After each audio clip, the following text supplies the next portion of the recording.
তুমি রিজিকের জন্য সকালবেলা বের হও, রাত 12টার সময় আসো, সারাটা দিন তুমি আমি আল্লাহকে একবারও স্মরণ করো না। পাগল, 9টা 10টা মার যখন তুমি তোমার মার পেটে ছিলা, কে রে তোমার রিজিকের ব্যবস্থা করেছে? আমি আল্লাহ ছাড়া কেউ তো তোমার রিজিকের ব্যবস্থা করে না, ঠিক না? নাকি দাদা মাঝে মধ্যে খানা দিয়ে আসতো ওখানে, বাপে মনো ভালো মন্দ পাকাইলে ওখানে একটু দিয়ে আসতো যে আমার পোলাটা একটু খাক? কোন সিস্টেম নাই। আল্লাহ বলেন তোমার মা নারের সঙ্গে, নাভির সঙ্গে কানেকশন করে দিই, রক্ত দিই, তোমাকে আমি আল্লাহ ওখানে পালছি। তুমি মার রক্ত চুষে ওখানে বড় হয়েছে। মা যা খাইছে এর থেকে যা উৎপাদন হয়েছে তুমি খাইছো চুষে চুষে। মা আস্তে আস্তে জীর্ণ শীর্ণ হয়ে গেছে, কঙ্কালের মতো হয়ে গেছে। কিন্তু এটা তো তুমি দুনিয়াতে আসলে এই সিস্টেম থাকবে না। দুনিয়াতে আসলে তুমি কি খাবে? এই জন্য আমি আল্লাহ তোমার মার বুকে দুধ জমা করে দিই। যে মা বাচ্চা হয় না, এই মার কি দুধ জমা হয়? বলেন, দুধ জমা। বাচ্চা আসবে, আল্লাহ তার জন্য আগে খাবার রেডি করে রাখছেন। সুবহানাল্লাহ। এরপর আল্লাহ বলেন, গোলাম, এই দুধ তুমি সবসময় খাবে না, দুধ তোমার সবসময় রিজিক নয়। একটা পর্যায়ে তোমার রিজিক আরো বৃদ্ধি করতে হবে। তাই রে গোলাম, জমিনের মধ্যে চিকন চাউলের ব্যবস্থা করলাম। কিসের ব্যবস্থা? চিকন চাউলের ব্যবস্থা করে দিলাম। দুধ যখন তুমি ছেড়ে দিবে, মোটা চাউল যদি তোমাকে দেওয়া হয় খাইতে পারবে। তোমার গলার ছিদ্র হলো 27 আর চাউল হলো 28। কথা কয় না? চাউল কি ছিদ্র কত? তো 27 দিয়ে কি 28 ঢুকবে? এই জন্য আল্লাহ ডাক দিয়া কয়, গোলাম, আমি পোলাওয়ের চাউলের ব্যবস্থা করে দিলাম। ওই চিকন চাউলটা নরম করে খিচুড়ি পাকাইয়া মা তোমাকে খাবার দে। তুই এত আদর করে, এত যত্ন করে আমি পালি, আর তুই না ফরমান আমারে 2টা সিজদাও this. Hi hi, ah, 360টা joint আছে না? প্রত্যেকের শরীরে কয়টা জয়েন্ট আছে? 360টা জয়েন্ট জোড়া। জয়েন্ট গুলোতে যদি ক্যালসিয়াম না থাকে, এই জয়েন্ট গুলো বেকার। এখন আমরা যেমন হাত এরকম করতে পারি, ওরকম করতে পারি, বাঁকা হতে পারি, সোজা হতে পারি। যখন আপনার হাত বাঁকা করতে পারবেন না, পাও সোজা করতে পারবেন না, বাঁকা করতে পারবেন, অর্থোপেডিক ডাক্তারের কাছে গেলে তিনি চেক করে টেস্টমেট দিবি দিয়া চেক করে কি বলবে জানেন? যে আপনার ক্যালসিয়াম শর্ট। কথা কয় না? কি শর্ট? Calcium short. এই জন্য জয়েন্ট গুলো মুভ করে না, নড়াচড়া করে না, এদিক সেদিক যায় না। আল্লাহ কই, বললাম তুই জানিস তোর ভিতরে আমি একটা মেশিন ফিট করে দিছি। সুবহানাল্লাহ। তুমি যা খাও ওখান থেকে ওই মেশিনে কিছু অংশ পাঠায় তোমার ব্লাডে, রক্তে, কিছু অংশ পাঠায় তোমার গোশতে, আবার ওখান থেকে কিছু অংশ পাঠায় তোমার 360টা জয়েন্টের ক্যালসিয়াম বানায়। আর পৌষ্টিক অংশটা একটা ট্যাঙ্কিতে জমা করে, পেশাব একটাতে, পায়খানা আরেকটাতে। সময় মতো ওখানে এগুলো যখন বাইর হওয়ার সময় হয়, আমি আল্লাহ এগুলোকে বের করে দিই। ঠিক মতো যদি এগুলো বের না হয়, তাহলে তোমার জন্য দুনিয়াটা আযাব আর জাহান্নাম হয়ে যাবে। রহমত বর্ষণ হবে। আর এখানে বসলে হাদিসের কথা যে প্রত্যেকটা মানুষের উপর আসমান থেকে বৃষ্টির মতো রহমত নাযিল হয়। কত বড় দামি জায়গা! এই প্যান্ডেলটা যদিও কোনো একটা দোকানের, ডেকোরেটার্সের দোকানে, কিন্তু এখন এটা জান্নাতি সামিয়ানা, সুবহানাল্লাহ। আর জান্নাতি সামিয়ানার নিচে যারা বসবে ওরা কি জান্নাতি না জাহান্নামী? জান্নাতি। আল্লাহ রাব্বুল আলামিন এখান থেকে যাওয়ার আগে সবার জীবনের গুনাহগুলো মাফ করে দেন। এত বড় বরকতি একটা মাহফিল, এটা আমরা দোকানপাটে, রাস্তাঘাটে, বাসা বাড়িতে বসে থেকে আমরা এই সময়টা নষ্ট করব না। বিনয়ের সাথে আবারও বলছি, চলুন মাহফিলে আসুন, বসি, কোরআনের কিছু কথা শুনি। আল্লাহ আমাদের তৌফিক দান করুন, আমিন। এই বাচ্চারা কথা বলবো না, চুপচাপ ওখানে। তোমরা তো আরেকটা প্যান্ডেল বানায় বেলাইছো। আসো আসো, এদিকে আসো। এখানে থাকলেই তোমাদের দ্বারা শয়তান কিছু চেষ্টা করবে, লাভ করা যায় কিনা। আসো আসো। মুহতারাম হাজিরিন, মাহফিলটা আজকে কয়েকটা বিষয়কে কেন্দ্র করে। এক নম্বর হলো আপনাদের এই মসজিদ বাইতুল মামুর, কেন্দ্রীয় মসজিদ। এর মধ্যে একটি মাদ্রাসা আছে, মাদ্রাসার নাম হলো দারুস সালাম। 3 নাম্বার হলো কবরস্থান, তাই না? আমি সবগুলো বিষয়ের উপর আপনাদেরকে টাচ দিতে পারবো না সময়ের স্বল্পতার কারণে। তবে 2টা বিষয়, একটা হলো মসজিদ আর একটা হলো মাদ্রাসা। এই 2 বিষয়ের উপরে আমি 2 জায়গা থেকে কয়েকখানা আয়াত তেলাওয়াত করেছি। প্রথমে 11 নম্বর পারা সূরা ইউনূসের 25 নম্বর আয়াতে কারিমা তেলাওয়াত করেছি। দ্বিতীয়ত সূরা আত-তূর 27 নম্বর পারার একটি সূরা আছে, সূরা আত-তূর থেকে বেশ কয়েকখানা ছোট ছোট আয়াত তেলাওয়াত করেছি। সরকারে দো আলম মাহবুবে কিবরিয়া সৈয়দুল কাওনাইন সৈয়দুস সাখালাইন হযরতে মুহাম্মদ আরবি সাল্লাল্লাহু তাআলা আলাইহি ওয়াসাল্লামের অসংখ্য হাদিস থেকে ছোট্ট 2খানা হাদিস পাঠ করেছি। চেষ্টা করব আমার এই সময়ের ভিতরে মসজিদ মাদ্রাসা সম্পর্কে কিছু কথা আপনাদের খেদমতে আরজ করার জন্যে। আল্লাহ পাকের দরবারে তৌফিক চাই। সকলে বলুন আল্লাহুম্মা আমিন।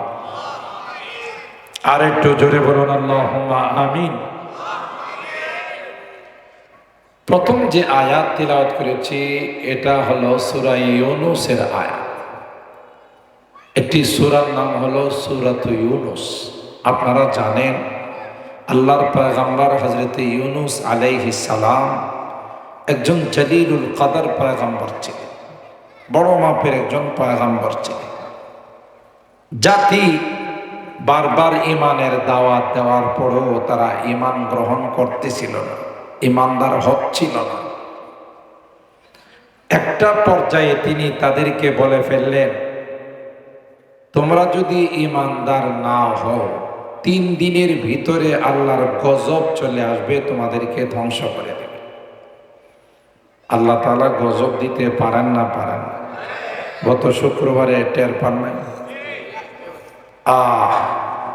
হয়তো আজকে আল্লাহ আমাদের উপরে দয়া করছেন বলে আমরা বেঁচে আছি, নাহলে একজনও বেঁচে থাকার কোনো উপায় ছিল না। আজকে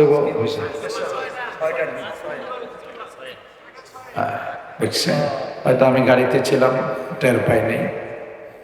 তাহলে বুঝেন আল্লাহর সৈনিকের অভাব আছে। মুহূর্তের মধ্যে ইচ্ছা করলে আল্লাহ আমাদেরকে শেষ করে দিতে পারেন। এই ক্ষমতা আল্লাহর আছে না নাই? ইয়াশা ইউযহিবকুম ওয়া ইয়াতি বিখালকিন জাদীদ ওয়া মা যালিকা আলাল্লাহি বিআযীজ।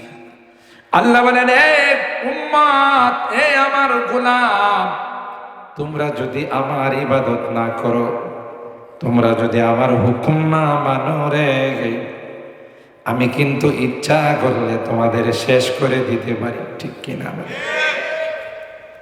মুহূর্তের মধ্যে তোমাদেরকে শেষ করে দিয়ে আমি নতুন জাতি পাঠাই দিতে পারবো, সেই জন্য আমার কোনো সময় লাগবে না। ঠিক কিনা বলে? আল্লাহ ডাক দেয়া কই, ওয়া মা যালিকা আলাল্লাহি বিআযীজ। এটা আমার জন্য কোনো কঠিন কাম না। ভূমিকম্পের অর্ডার দিব, জমিনকে অর্ডার দিব, নাড়া দিতে থাক, সব বিল্ডিং ভেঙ্গে চুরমার হয়ে যাবে। আর তোরা বিল্ডিংয়ে তোদের হাতের কামানো, তোদের ইনকাম করা টাকা পয়সা দিয়া বিল্ডিং বানাইছস, এই বিল্ডিং এর নিচে পড়ে তোরা শেষ হয়ে যাবে। কথা বলেন ঠিক কিনা? এরপরে আল্লাহ কি কয় জানেন? কোরআনে কারিমের মধ্যে বুঝেন ভালো করে। আচ্ছা, তোমাদেরকে যদি ভূমিকম্প দিয়ে আমি মাইরা ফেলাই, সিডর, আইলা, নার্গিস, মহাসেন দিয়া যদি মাইরা ফেলায়, করোনা দিয়ে যদি মাইরা ফেলায়, ডেঙ্গু দিয়ে যদি মাইরা ফেলায়, চিকনগুনিয়া দিয়ে যদি মাইরা ফেলায়, আল্লাহ কই বলো তো দেখি আমার কি লাভ? তোমাদের মানলে কি আমার প্রমোশন হবে? কথা কয় না। যেমন অনেক সময় আমরা দেখি আইন শৃঙ্খলা রক্ষাকারী বাহিনীর কিছু সদস্য অতি উৎসাহী হইয়া মানুষ খুব মারে, যদিও বাংলাদেশে এই জাতীয় ঘটনা ঘটে নাই।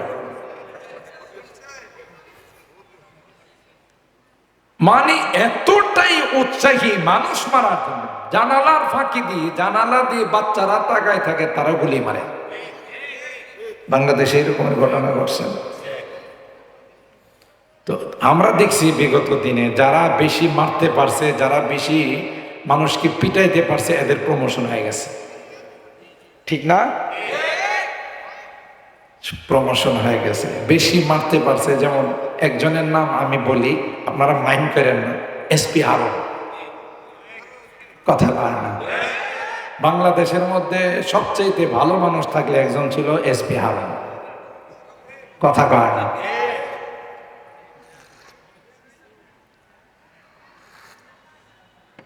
সাধারণ একজন পুলিশ সদস্য ছিল, কিন্তু বিরোধী দলকে এমন ভাবে মার দিছিল এক সময়, রাস্তায় ফালায়া, সাথে সাথে যার পক্ষে হয়ে মার দিছে তাকে সে প্রমোশন দিয়ে দিছে। কথা বলেন ঠিক?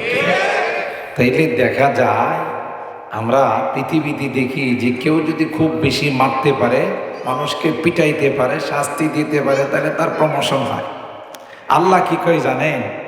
সূরা নিসার আয়াত 5 নম্বর পারার শেষ আয়াত। আল্লাহ বলেন, মা ইয়াফআলুল্লাহু বিআযাবিকুম ইন শাকারতুম ওয়া আমানতুম। আল্লাহ বলেন, এ গোলাম,